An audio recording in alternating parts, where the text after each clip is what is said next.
Do vereador Bortola, eu solicito a assessoria que nos ajude com o silêncio. Muito obrigado.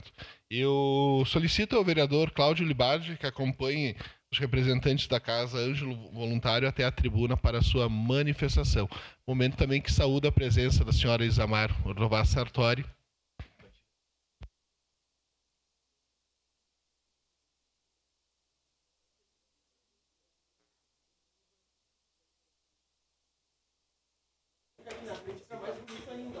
Sim.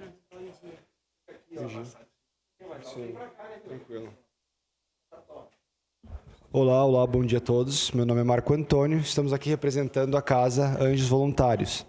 Então, desde 2023, nós conseguimos parcerias e investimentos para projetos financiando o estudo e aplicação de robótica educacional. Então, algo que a gente vê de extrema importância.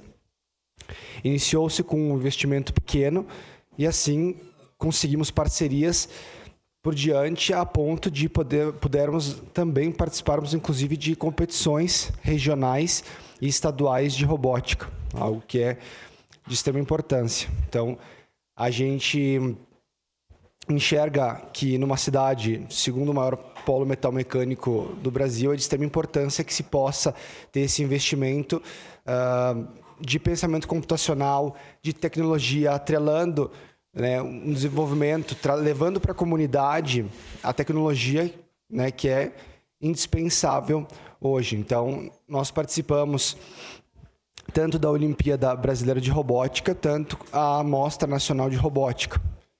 E, enfim, temos jovens, atuação de mais de 140 jovens ao longo da nossa caminhada e seguimos sempre buscando novos projetos, novos apoios e novas parcerias, visando sempre a maior atividade dentro da nossa comunidade ali na robótica educacional, tecnologias e afins. E é isso.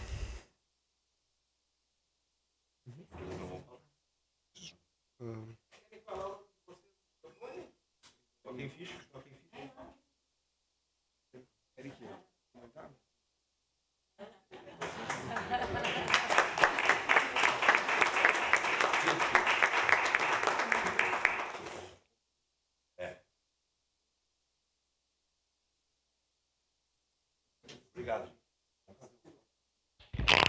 A sessão está suspensa para uma foto. Fica.